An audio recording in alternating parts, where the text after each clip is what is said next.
Congratulations, class of 2017. Graduates, we have an icon among us today.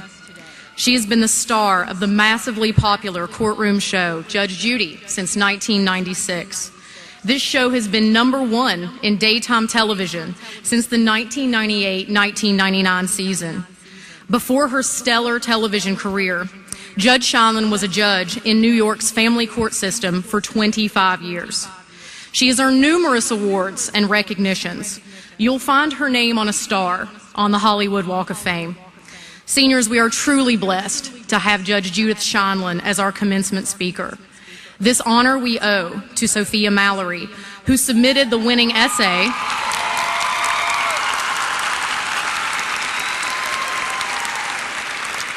that brought Judge Judy here today. Sophia, will you please stand so we can applaud your efforts?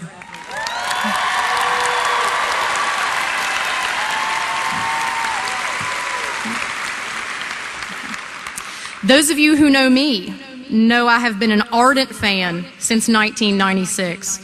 Because of Judge Judy, I could navigate a rental lease better than most by the age of 12. It is an indescribable honor to introduce you to her today. So, class of 17, this is Judge Judy.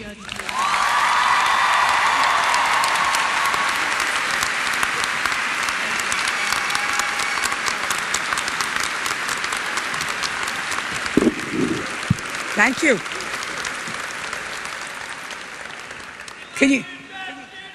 Thank you. Can you hear me? Can you hear me?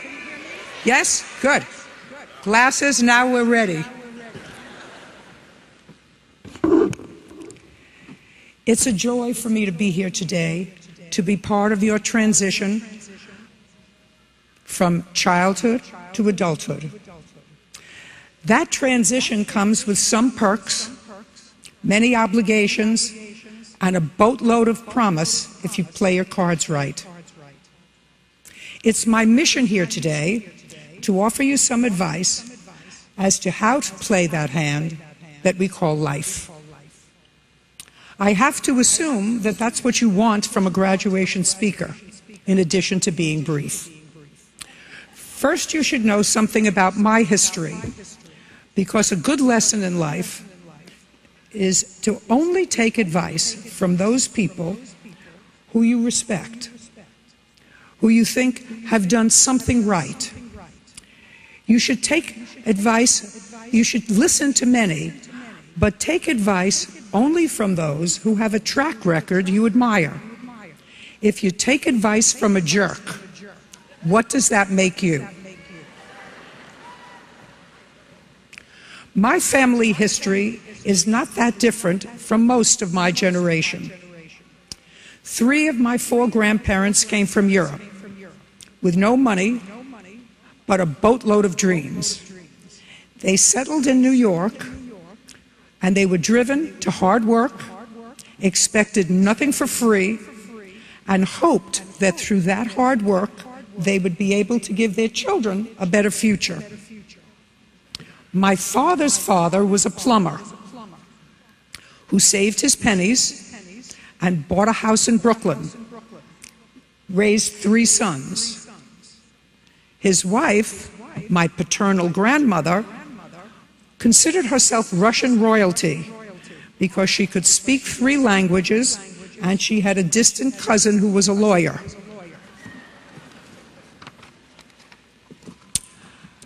My mother's parents owned a retail appliance store. My grandfather could neither read nor write, but was an astute businessman who had to rely on my grandmother, much to his distress, to take care of the books. He trusted neither her nor the banks, and to this day there are walls in Brooklyn stuffed with his money. My mother was the eldest of 3 girls, and my father the youngest of 3 boys. My parents met when she was 19 and in college, and my father just graduating from dental school. They were the first generation college for both families. So far, the master plan was working. My parents married 2 years later, and then I came along. The Second World War affected everyone. My father was sent to Europe. My mother and I remained at home in the loving nest of both families. All returned to normal after the war, and my parents began to build their future. Money was scarce, but love was plentiful, and soon after, Brother David was born. My father worked 3 jobs while trying to establish a dental practice in a small office above my grandfather's appliance store. The office looked out on an elevated subway line, but the rent was right. He worked 6.5 days a week for 10 years until he was able to give up the other jobs and support his family from one dental practice. He had succeeded. Growing up, I was encouraged to excel in those subjects that I found exciting. I had to pass chemistry and algebra, but my father expected great things from civics and history. I think that he understood that I was not an academic scholar, but he subtly built up my confidence by encouraging and supporting my strengths. I am a big believer that success, not failure, builds confidence. Don't try to fit a square peg into a round hole. You'll always be disappointed. I went to the Washington College of Law in Washington, D.C., spent a year in law school there, and then transferred to finish my legal education in New York. It had been clear to me for years that I wanted to be a lawyer, and while I was an average college student, and high school for that matter, I loved the law and did very well, even though in those years, being a woman in law school was about as welcoming as a skunk in a lawn party. My first job was a lawyer in the corporate world. I hated it. And so, after a year, I did what so many other women did. I left and started a family. Excuse me while I turn a page. After a couple of years, I was itching to find a meaningful way to practice law when an acquaintance of mine from law school offered me a job in the family court. I had found my home. 10 years later, Mayor Ed Koch appointed me to the family court bench, and 4 years later, I became the supervising judge in the family court in New York. In total, I had spent 25 years in the family court, learning about people and trying to fix almost insurmountable problems. I still loved my work, but I was intrigued when a call from Hollywood piqued my interest. Then, Judge Judith Sheindlin became simply Judge Judy. And so, 21 years later, into my second career, I still love to go to work every day. And that, my friends, is the greatest gift. So, how do you begin? Find those things that interest you, that you're naturally adept at, and figure out how to make a living at those natural talents. Work hard to become the best you can be in that field.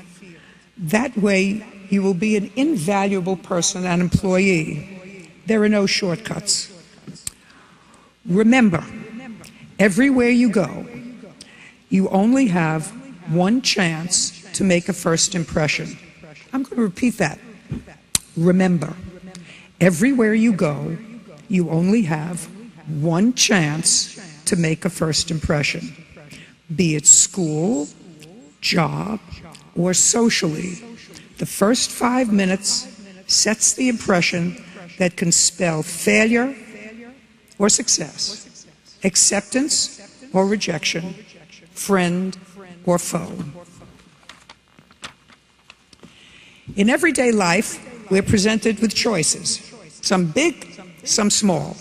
Do I cross the light at the green? Do I have a fourth beer? Do I post that picture that I would be embarrassed for my grandma to see? Do I apply sunscreen? Get my point? Some of these decisions seem small, but many have lifelong consequences. The bigger the choice, the greater the consequences. So try to be a two-process thinker and do the right thing all the time. So now I digress for a moment to tell you a personal story, because sometimes you will forget these prepared remarks, but may remember the story. I come from a Jewish background. My paternal grandfather, who owned the appliance store, do you remember, was an observant person on the high Jewish holidays. During the business week, not so much. Sometimes sold used refrigerators for new. But he was a good soul. I was 7 or 8 and remember that all of our family was living in the same apartment building in Brooklyn. And we would go to visit my grandfather, who was in temple praying on the high holy day. The highest of holy days is Yom Kippur in the Jewish religion. And when we came home from temple, I went to press the elevator to press 7 to where my grandparents lived. And my grandfather left us to take the stairs. He was walking up to 7. And he was not a kid. And I said to my father, who was with us, "Why is Grandpa taking the stairs?" And he said, "Because today is Yom Kippur, and he's observant on the high holy days.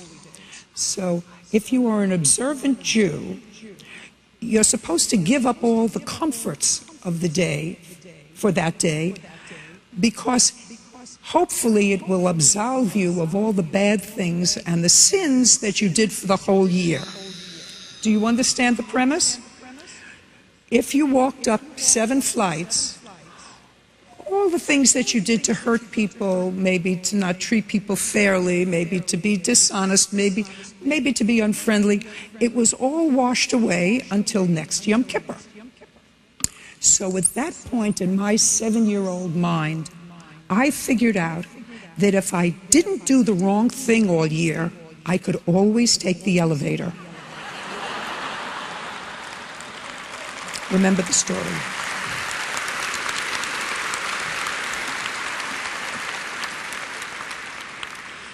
Life is a journey.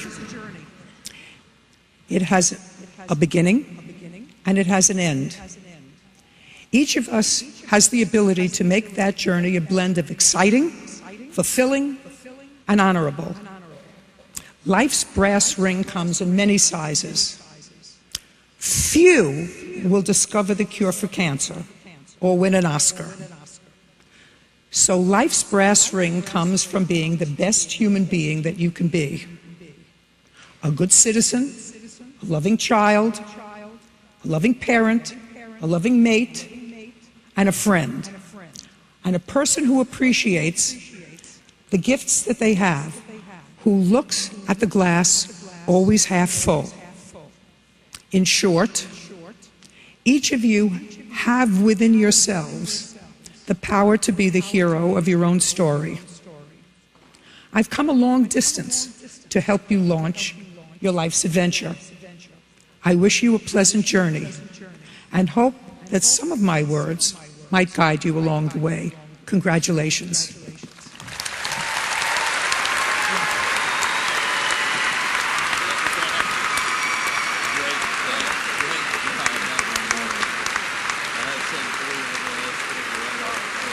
Thank you and congratulations.